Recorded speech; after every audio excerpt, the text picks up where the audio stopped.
Hello and welcome to Shoot the Artist, the podcast where we talk to a whole range of different people from the entertainment industry. As always, I'm your host, Oliver Rednall, and in this episode, I got to talk to a TV director who has worked over 20 years in this industry. He's done a whole range of shows from the BBC medical drama Casualty, the Victorian detective series Miss Scarlett and the Duke, and he directed the 100th episode of Death in Paradise, so be sure to check that out. He's a complete cinephile, so I love talking to him about films. I could have done so all day. Ladies and gentlemen, I give you Mr. Steve Hughes.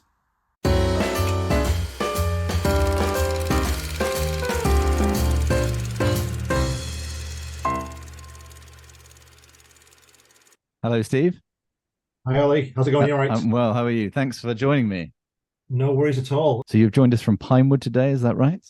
Yeah, I've been filming at Pinewood because it's a bit kind of quiet generally in the industry. I've been asked to do kind of these kind of teaching courses for actors, like not new actors, but people who have some experience of trying to get their first TV gig. So I'm doing a kind of 5-day course I've been brought in for.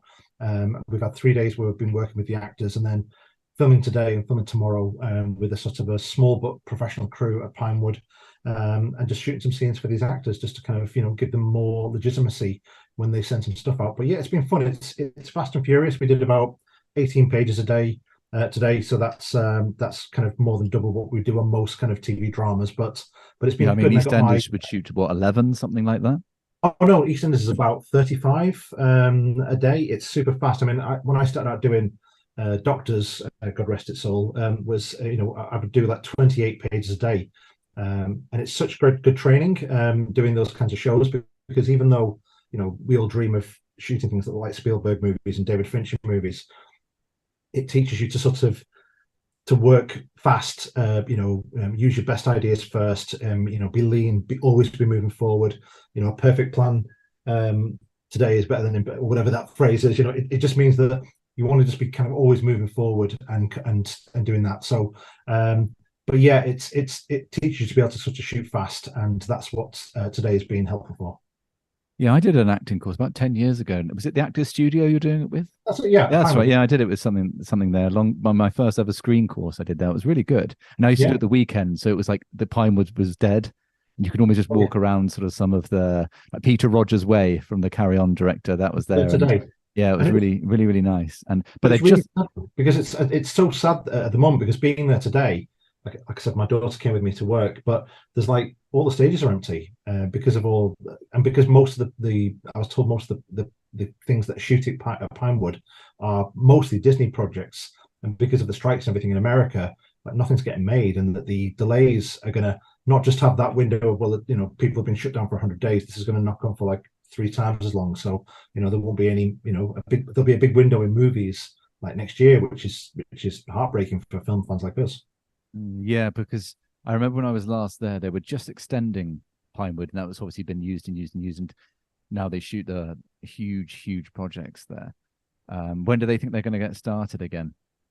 They're thinking hopefully in the new year, but it could be 6 months after that, because the guy I was speaking to there was basically explaining that it just takes longer to get things back up on their feet. So it's not like we hit pause and then we kind of carry on, and there's that window in the release schedule that just will get filled with something else. Is that it's going to take longer for those bigger movies to get back up on the feet. So hopefully it's not too long, because it's obviously such a huge part of the industry and an important part, and hopefully it won't last too much longer. And as a director, how do projects sort of come your way? Because as an actor, of course, get a send a script in a couple of days, you have to tape for it, and then you either do it or you don't. But as a director, do you pitch for it? Do you say, I think this is my idea, this is what I would like to bring to the show, etc.? Yeah, well, funnily enough, a lot of us directors, working directors, because there are some directors who are sort of on a wave and they're doing really well and they sort of cool, obviously that's fantastic. But for a lot of directors like myself, like working directors, you have an agent and you're always putting out feelers, you're reaching out to people, asking for kind of leads on certain shows, going back to shows you've worked on before. And if it's a new show, then you go in, you have a meeting, and you pitch your ideas, what you would do with it, with the show. Or if it's a returning show, they'll ask you what you liked about the series or didn't like about the series. And they do want a bit of honesty as well. They don't want you just say, oh yeah, everything's perfect, because shows everything can always be improved. So I did Death in Paradise this year, and it's series 13. And I had some new ideas because I was doing the 100th episode, and we've got something very dramatic that happens in the episode, and I really wanted to to do visually a few things they hadn't done before, not reinvent the wheel, but just to try and give it a fresh lick of paint. And I was massively supported by the execs. They said they really wanted that, and they're very happy with the episodes. But if it is a new show, then you might do a mood board, so you get lots of images, or some people cut a show reel and use music, and you go in, and sometimes it can be a couple of meetings, and then you get the job or you don't. And because there's not as many directors as there are actors, but there's only one of us on a job anyway. So in a way, there is some kind of simpatico that goes between the two of us, that we're all just freelancers, floating around in this universe, wanting to get work, and then ideally wanting to get really exciting good work. And because I've done Doctors and I've seen how quickly that moves, and it is a very well-oiled machine. You did something like 43 episodes? 43 episodes in about, I think it was between 2005 and 2010, something like that. And I stand by it. It's been the best training that you could get. And whenever whenever people reach out to me, newer directors, and they want to know how you get started to be a director, then generally Doctors is the best kind of training ground. But not everybody who applies gets a block, because they give as many opportunities as they can, but also they must get dozens of requests a week, and they need to be loyal to the kind of returning directors. But with that window gone, hopefully the BBC have got a plan to work out what that pipeline will be for newer actors or newer directors or DPs or crew members. I'm sure there'll be a plan. We just need to know what it is. And when you went on to your next sort of drama, were people shocked by the speed you were working, or did you sort of adapt to be like, okay, I've got a little bit more breathing room here, rather than having to churn through sort of, like you say, 30 odd pages a day? Oh, absolutely. Yeah. I mean, with what you get with the bigger programs is more time, and hopefully a sort of different standard of script. I love working on Doctors, and that it's sort of its own little entity. But within, I've done, I think a year after I was doing Doctors, I did Doctor Who, which was amazing, because I'd done an afternoon drama in the same area as Doctors, called Land Girls, which had won a few awards and went down really well in the ratings and transformed daytime drama. And when I had my Doctor Who meeting, and being a Doctor Who fan, I was absolutely, just to have a meeting was enough. But it's still busy, even on the bigger shows where you might only be shooting 6.5 pages a day, or 5 pages a day, or 4 pages, but that 4 pages, on Doctor Who is prosthetics and visual effects, and even that bit more TLC to the actors, and spending a bit more time talking about them, and not just blocking and shooting fast. It takes a bit more time to craft it. And you get that. There are a lot of shows that, I've been back to Casualty lots of times, and I'm very proud of my episodes that I get to work on there. And that's a very kind of middle level show, in that you get a medium amount of time, just the right amount of time. And you work with some really nice actors, and hopefully I've been back there so many times over the years, and I get offered lots of big episodes, and I'm sure that hopefully that relationship will continue, because I think it's such a sort of a great British staple. And some people overlook it. Some people in the industry, more high-end dramas, will sometimes look down on continuing dramas, but they are a massive a part of the industry, and I'm really proud of the work I've done on them. Yeah, and they have some quite sort of challenging storylines sometimes as well. And I was sad to see Holby go, because a lot of actors cut their teeth there, and directors as well. And now to see Doctors, what was it, last week it was announced? Do you think that's because of ratings, or do you think it's just they think it's time to have something fresh? Because it was 23 years, I think it was.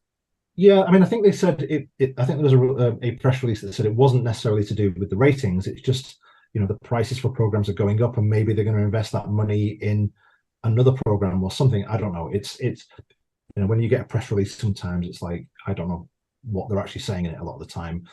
All I know is it's sad for the people who work there, who are based out of Birmingham, who I still keep in contact with even after all these years. There's people who've lives and families out there, and for the new wave of talent that are coming through, whether that's, like we said, in any of those different departments, that kind of pipeline and that resource won't be there. But as I say, hopefully there'll be another option, because I think it's great that the BBC get people trained up to work on their programs. Just waiting to hear what their plan is. And how did you get into directing? How did your journey sort of start? Did you go to film school, or did you just sort of start making things and then gradually work your way in? Well, and what's great is, like, everybody's story is different. How people start, because I'm a obsessive film fan. I've ever since I was a kid, I've watched movies all the time. Really obsessive film nut. And I would make films with my friends when I was growing up, just with video cameras, and they would just be like a series of fight scenes and stuff. But it, in a way, there was, in a very rudimentary way, you were learning how to shoot stuff and put sound effects on and that kind of stuff. And then I always did a lot of kind of graphic design, and was always kind of quite good at art.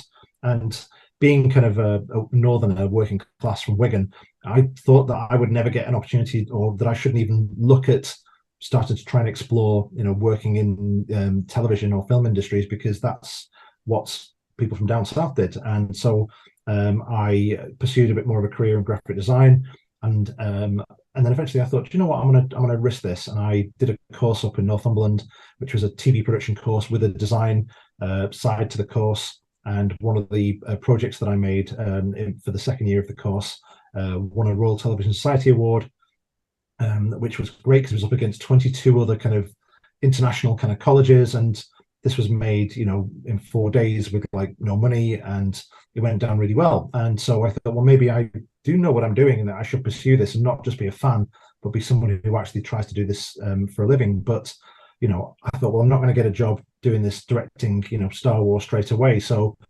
because I've done a lot of editing on the course and post-production, I came down to London in 1996 and was a news editor, working for the news, lots of different outlets, eventually for the BBC. And the then head of BBC drama, Mal Young, came on as a guest, and my wife sort of chivied me along to give him a copy of one of the short films that I've been making in my spare time, because we were still making stuff with our friends in our spare time. And he got me through the door into Doctors. And but everyone has a different story. But for me, it was, I never thought that I was not necessarily good enough, but just that I wasn't the right type of person to be able to do it, and that I was going to bottle even giving him my my film on a DVD. Remember those? But I was so buy DVDs, and people are snobbish about them. I've still got a whole stack of them here. Some things you can't find on streaming. Yeah, absolutely. I just think that I took a leap. Maybe it was only a small leap, but I thought it would be like jumping off a cliff, jumping into the great unknown, asking someone to watch my stuff, when really I was just like stepping off a pavement, because I was in the right place, and my work was obviously kind of acceptable enough. My short films weren't very good, because I didn't know how to speak to actors, and I was just making kind of genre films, and the last couple of them were okay, but it took actually start to do the job for me to actually do the job properly. And that's what the opportunity that people need, is to actually kind of learn on the job. Yeah, that's right. I mean, you talk about even when you were younger making sort of fight scenes and things. I've seen some of Spielberg's earlier things on like DVD extras where people are running along and they kick the dust to make it look like sort of bullets and things. So you obviously felt that at a very, very young age. Yeah, absolutely. We would do things like, we made a sort of a 1 hour like action thriller filmed in Wigan, because that's where the home of all great action thrillers of The Invisible Man, which was a H.G. Wells character. Because we had no visual effects or anything at all, it was just basically about a guy who created an invisibility formula, which was in a tub of Uncle Joe's mint balls for some reason, because that was the only prop that we had. But a product placement deal, couldn't you? Exactly, yeah. Funded it. But he never actually ever went invisible. It just made him completely insane. That he just went around fighting loads of people, and it was just fun for us to film, all across Wigan, and doing kind of action sequences. And it was just, I haven't seen it for a long time, and I probably cringe if I see it now. But it was just that sort of thing about taking a leap at the start and thinking, what, and also look, it's sometimes better to try and fail rather than not to try at all. I think that's a quote from I think some corny 80s movie, but it's true. Like I wasn't particularly most academic. I did okay in school, but I thought, well, why not? Why not me? And I'm still getting away with it almost 20 years later. And you've moved into sort of the period side of things with Miss Scarlett and the Duke. How was going into that and having the considerations of the time period and the sets? I think the one you did was filmed in Eastern Europe, Bulgaria. Yes, yeah, in Sofia. It was in Bulgaria. Yeah, is it Bulgaria? Do you know, my mind, since I turned 50 earlier this year, there's a weird fog is defending in front of me. It was in Sofia. And so a friend of mine called Declan O'Dwyer had directed the first series, and I thought it was amazing, and I really genuinely really enjoyed it. And he wasn't available to do the second series, and I had a really good meeting with the showrunners, and I was offered the second series, and then I was told we're shooting. The first series was shot in Ireland, but those sound stages weren't available, so we're going to film it in Sofia. But we're going to build our own sound stages, so we were literally going to build the sets in the backlot to replicate what was shot in the first series from the ground up. Then I was asked, we're going to do series 2 and 3. Do you want to do 3 episodes from series 2, 4 episodes from series 3? And so I was over there for the best part of 7 months, and I loved it. I mean, it's one of the best jobs I've ever done. It was great working with these amazing actors, and the scripts were just phenomenal, it makes the director's life so much easier when there's nothing you need to change or fix. You literally just shot it, and you're there just to try and make it the best version it can be. And I really wanted to sort of. I've done period with Land Girls, but this was a different type of thing, and because that was one of my first jobs. What I could do here is, I'm much more confident in my abilities now just by learning on the job, and I really wanted to do a thing about because like one of my favorite director is Steven Spielberg, and I think the best directed movie I've ever seen is Raiders of the Lost Ark, and I just love the way that characters are introduced and use of silhouettes and having kind of cinematic moments. So I tried to sort of pepper those throughout the way I was shooting scenes, and it went down really well, and I really enjoyed my time out there. It was hard being away from my family, but it was an amazing adventure, and I really happy with the experience. And would you like to go into film rather than television? Would you like to move into that and make your own features? Is that the plan? Yeah, I mean, like a lot of directors. I mean, being a film fan, eventually I'd like to, move into film. I mean, I hope I'm not getting too old. I mean, like I said, I'm 50 this year, and I've completed a feature script. But weirdly, like I don't know, like any film producers. Like I've worked in TV for all this time, and all of the producers I know are like TV producers, and it is a very different medium. So I'm still looking at outlets of what I could do with that. But if anyone had ever asks me, would I be interested? I've been offered a few lower budget features, but because I want my first feature to be the first thing that people see that I've done on the big screen. I've been a bit fussy about things, and my wife would say, "Oh no, you just need to make one." But to me, it's like it needs to be right for the first one. So my feature script is sort of sitting there and good to go, but I'm developing a few other ideas with a few other writers, and even looking to sort of develop an idea for a TV show where I'll be a writer or co-writer and be a showrunner as well, which is a sort of a ghost story show, because I love ghost stories and supernatural, and with the kind of rise of shows like Uncanny, the podcasts, there's a real love for these classical kind of ghost stories. So that's one thing I'm working on at the moment. But also, while still being a working director with a family to support, and trying to find work as much as I can. Yeah, I read William Goldman's Adventures in the Screen Trade, and learning how to get films off the ground. I'm reading his second one, which I didn't know much about. I'm reading his second one. Have you read the second one?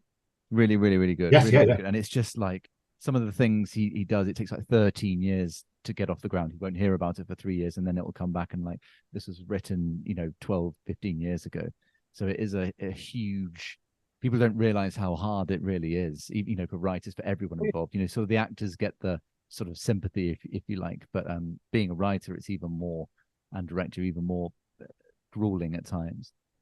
Yeah, it's a sort of because the actual process of making them, really, you turn up and you shoot it and you block it and that kind of stuff. And you get more time, obviously, to shoot a feature. And I think because TV is more of a producer's medium and film is more of a director's medium, I enjoy being a returning director and, bringing what I can to the thing, but at the end of the day, the producer or the execs will get their say. But it would be great to be able to sort of put my stamp on something even more. Not that I don't feel like I don't get to anyway. I do feel like I have, a lot of freedom, but it would be good to, be able to choose everybody on the crew who I'd like to work with, because like a lot of the time in television, directors are brought on, a lot later than people expect. One of the analogies I use for it is that, in a way, TV directors are like interior decorators, because what will happen is the structure of the building is there and you're there to sort of to paint the walls. You might be able to change the doorknobs or even knock one or two rooms through, like change script ideas,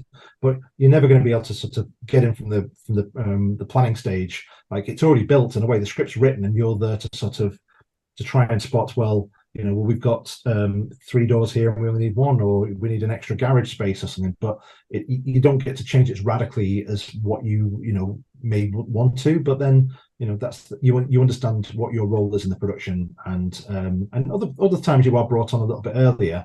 And there was one time when we did a COVID episode of Casualty, which won a BAFTA, which we were so proud of.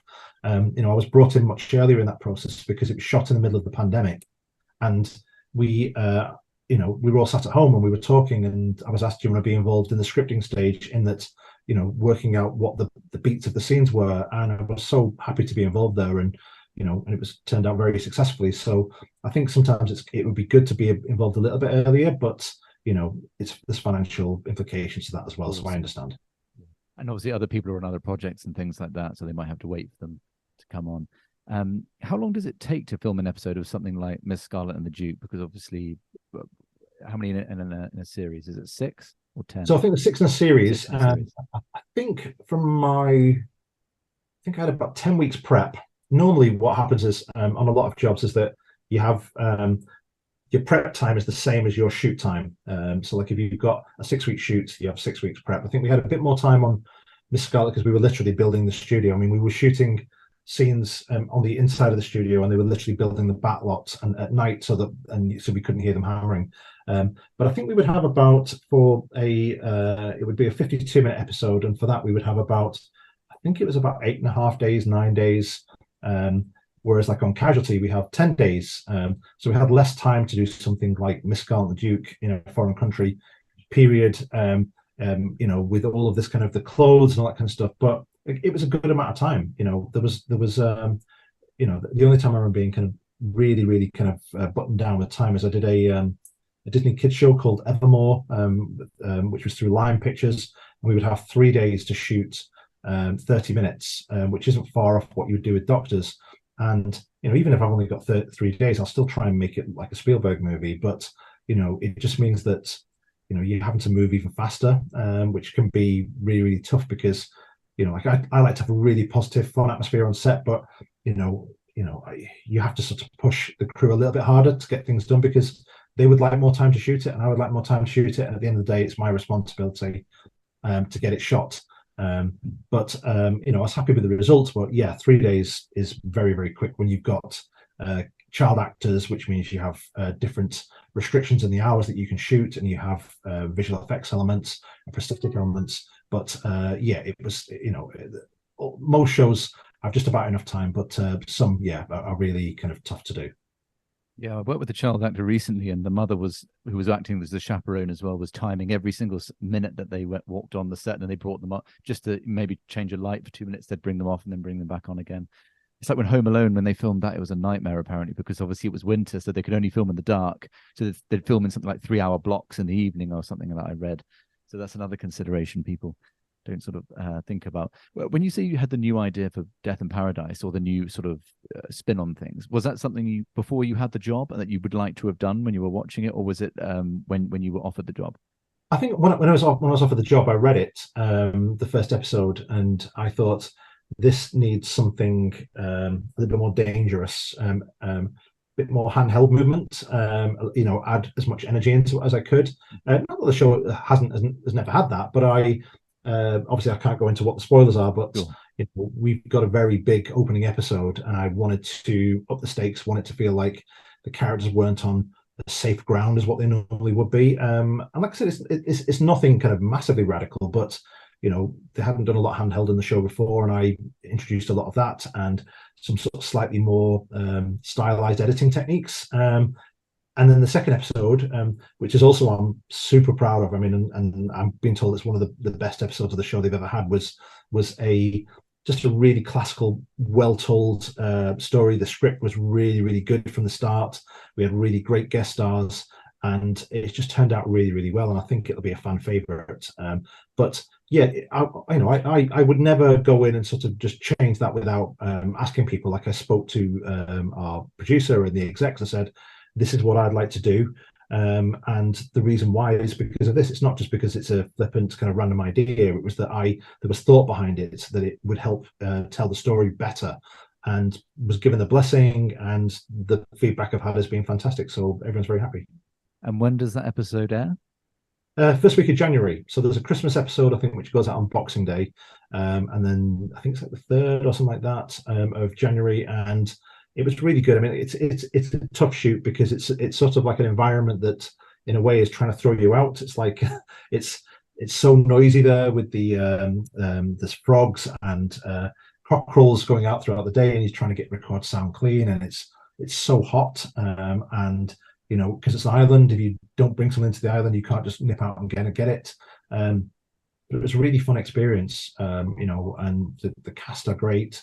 And the guest cast were great, and the crew are fantastic because they go back year after year. Because even though it's tough, because it's a long shoot and the conditions, but they love it because it's like very, it sounds like Vin Diesel, but it's a family.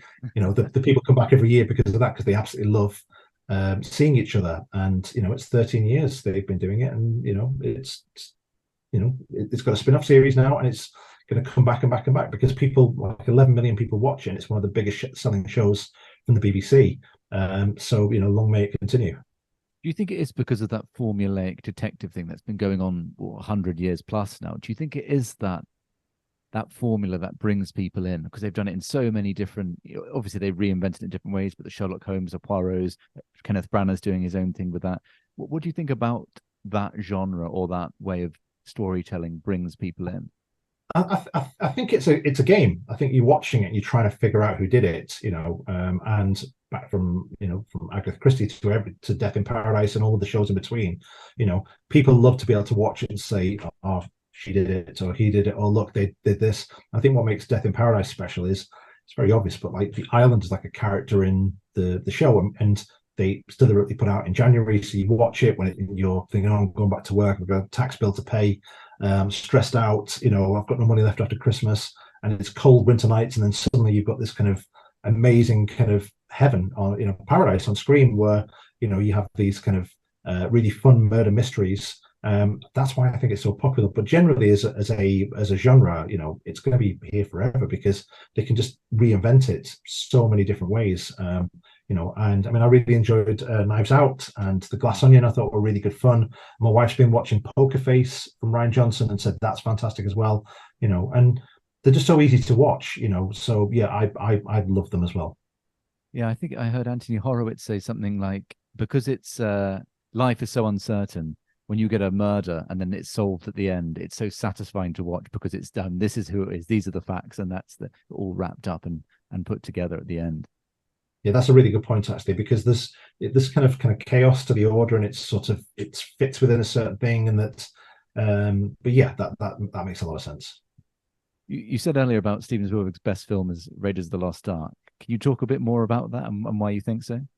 Well, I mean, I think my favorite film is Jaws, and that to me is his favorite film. But my if you want to learn about directing, watch Raiders of the Lost Ark, because it was shot almost like a TV episode, because he'd had a few kind of misfires, and like 1941 had been a bit of a failure financially, and gone over budget, and he wanted to sort of show what he could do. So everything was very lean.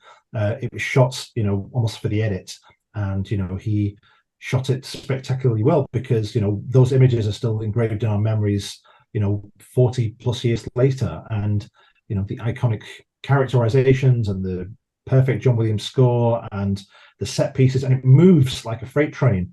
You have emotion, excitement, horror. It never stops for a second. And just the way he introduces the characters, holding back who Indiana Jones is at the start, and the silhouettes and the making moments out of things, and he was only what would have been sort of early 30s when he did that, which is just absolutely breathtaking because, and he's still delivering the goods today. I feel like he sort of reinvented himself, and he'd start taking, he's done a few more grown-up movies, but, whatever he does is always going to sort of, dazzle us. And, the guy's kind of is just a legend, and he deserves, all of the praise he gets. But yeah, for me, something about Raiders, even though Jaws is my favorite film and that kind of stuff, the direction in Raiders, there's not a moment that's not perfectly judged. And I absolutely love it. Yeah, I was reading about it with there's the scene with the basket when Marion's in the basket and it's being passed around, and how it literally directs your attention. Yeah, the entire scene passed and then put into the back of the lorry all the way through. Well, that's one thing that Spielberg does really well. He was saying that you don't, like, if you think about so like a scene from Jaws where Brody is talking with Hooper to to Mayor Vaughn, and they're in front of the big sign, and sick vandalism and that kind of stuff. There's no cuts for like a huge part of that scene. You don't even, it's not even like a sort of a really showy one shot, but he seems to put people in the frame so that you sort of edit it yourself as you're looking at it, because someone's more prominent in the frame, or there's loads of amazing videos about it online where the Spielberg one, where he's not as lauded for it as some of the other directors who like look at these amazing ones, but he's so clever because they're just a very efficient way of doing it. Excuse me, just a very efficient way of doing it, he does it in all of his films. It could be a walk and talk, but he changes the shot size, and I just think it's such a clever way to sort of tell a story, and that to me is why he's the best at what he does. Do you think the Temple of Doom gets an unfair rap? Because people have a go Completely. at it a lot. And I grew up with that, not thinking this is horrendously dark or anything. But I've heard it a lot more in film criticism and things in recent years. I mean, it's obviously, you look back at it now and you kind of go, it's a bit racist. But yes, of course, but some of the things that happen, yeah. But apart from that, I love Temple of Doom. I did see Raiders at the cinema, but I remember Temple of Doom really clearly, and it's like the Empire Strikes Back of that trilogy, because I'm a purist. I love the first three Indiana Jones movies. To me, the others don't hold a candle to them, but I love the darkness of it. And supposedly it was made because Spielberg and Lucas were both going through divorces, right, and yeah, we're probably not a very good kind of headspace, but they're just so iconic. And it's ballsy to show something that's kind of that mean and sort of dark. I think it's great, and some people love it and some people hate it, but for me, I absolutely love it. I prefer Temple of Doom to The Last Crusade, which I love as well. You can't beat Sean Connery, but for me, yeah, it's Raiders, Temple, and then Crusade. And with those films, obviously the first three, I haven't seen the last one yet, and 4 is like whatever, but I see new things every time I watch it. And it was a couple of times ago I watched it now in the third one when they're going through the tomb and she goes, "What's that?" And he goes, "That's the Ark of the Covenant." She goes, "You sure?" He goes, "Pretty sure." He doesn't even look at it. And I'm just like, I've never even noticed that before. And I was just like dying laughing, realizing that the reference to the first one. It's absolutely, it's just so good, because like there's a fantastic video where when they were making Raiders of the Lost Ark, where there's the bit where Indy and Salah are down in the kind of Well of Souls and they're transporting the Ark out, and they're in silhouette and it kind of carries it over, and it's brilliant. But you see the way they made it, it's just with a piece of cardboard, like the Ark of the Covenant, because for them to get the perfect silhouette and that it stayed the same correct shape, it's literally just like a box on a strip. And I love that lo-fi style of filmmaking, because I like visual effects in movies, but I do find that these days that the technology has seems to be more important to Hollywood than the storytelling. Like, there's still amazing movies being made, but I'm exhausted by superhero movies. I find I miss like indie movies. Like my favorite film of the last 10 years is Whiplash. And I adore that because, look, it was shot in 19 days on like, I think it's 2.3 million budget. It's about something. The performances are just unforgettable. It's mean, it's fast. There's a point to it. It's, and I really absolutely love that style of filmmaking, and that, I'm a big fan of Damien Chazelle. I think I've loved all of his films, though. Babylon was great. It was a bit too much, and it was sort of like a weird, almost like a 1920s version of Boogie Nights. But he's such a kind of an amazing kind of talent, and that I look to see what his next film's going to be, because there are a lot of exciting filmmakers out there, and being a kind of film fan, and I suppose a working TV director, you're always looking to see, well, how are people doing that, and why is that special? And but then you have to watch the good and the bad. Like my friends would always laugh at me because on my shelf of DVDs I'd have the Three Colors trilogy, which I was very proud of, and next to that I'd have the Police Academy box set. So that I like junk movies as well. Like I like The Last Action Hero and The Cable Guy, and Waterworld's not as bad as everyone says. But I'll go and watch films that I know aren't that great, because you watch them and you take stuff in and you think, oh, right, well, I'm not going to do that. And so you have to take the good and the bad. Where do you think the industry will be in 10 years? Do you think the superhero thing will come to a natural end? Do you think they will end it definitively and maybe drop in there occasionally? How do you think that's going to work? Because we've got such an excess of, for want of a better term, content now. How do you think that will pan out?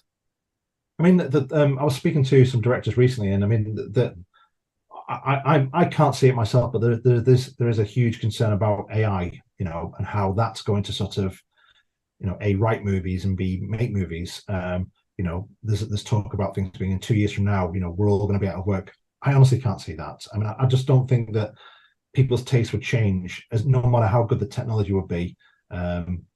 Otherwise, again, people will just end up making Marvel movies on a computer. I just don't think that's, you're going to miss that human experience. And I'm sorry, people can't program that into a computer.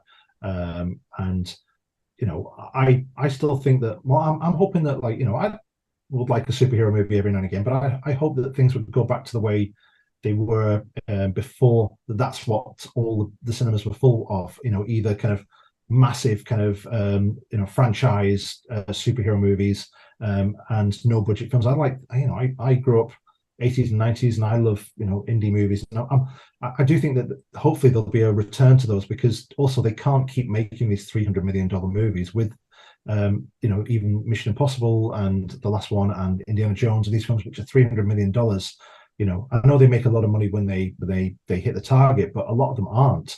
So I'm hoping that hopefully that the budgets will come down, and we'll get more rare gems like Whiplash, because that's what people are craving for. Is that I think people want to have their senses entertained, not just their eyes, and their brains. It's you want something that you can take away and that lasts. And the movies that we still talk about from the last sort of 50 years, they weren't full of CGI. That they were proper stories with a human experience and these iconic images by master storytellers. And look, on the flip side of that, are really kind of excited about new filmmakers and how they're going to tell their stories. But they tend to be people who come through making low budget features and telling stories in a really interesting way. So hopefully that'll be the way that cinema will go. But who knows? I mean, things could change exponentially, in the next couple of years.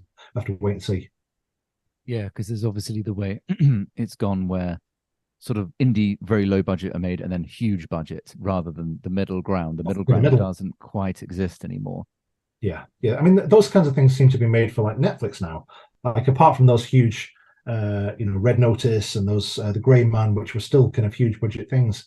I think those things that would be like 30 million or 40 million, which still sound like a lot of money, but those are kind of lower budget films, they say. I mean, I remember, being growing up in the 80s, when you heard a film costs, $20 million, it sounded like, all the money in the world. But, production costs go up. But again, I think there's just a sort of, I feel like why I love kind of older movies is like 70s and 80s movies particularly, is that you knew that they were made by people and, with chemical grading and sort of linear, analog kind of ways. And technology is a fantastic way to sort of aid that, but that shouldn't be the only reason why you go. Like, I love the first two Ant-Man movies. I thought they were two of the best superhero movies, and the last one was just hurt my head because it was just this kind of candy floss explosion of colors, and I had no idea what was going on. Like, I watched it with my 15-year-old daughter who had always liked these movies, and we watched them, and neither of us knew what was happening.